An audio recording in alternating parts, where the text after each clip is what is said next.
கடந்த 2011ஆம் ஆண்டு சட்டப்பேரவைத் தேர்தலில் திமுக செயல் தலைவர் ஸ்டாலின் கொளத்தூர் தொகுதியில் வெற்றி பெற்றது எடுத்து தொடரப்பட்ட வழக்கின் தீர்ப்பு தேதி குறிப்பிடாமல் தள்ளி வைக்கப்பட்டது.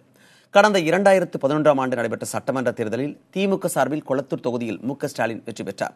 அதிகாரத்தை தவறாக பயன்படுத்தி இந்த வெற்றியை ஸ்டாலின் பெற்றார் என்று கூறி ஸ்டாலினை எதிர்த்து போட்டியிட்ட அதிமுக வேட்பாளர் சைதை துரைசாமி சென்னை உயர்நீதிமன்றத்தில் வழக்கு தொடர்ந்தார்.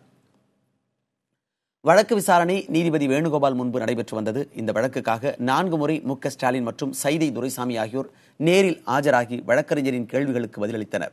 இரு தரப்பு வாதங்களும் முடிவடைந்ததை அடுத்து வழக்கின் தீர்ப்பை நீதிபதி வேணுகோபால் தேதி குறிப்பிடாமல் ஒத்திவைத்தார்.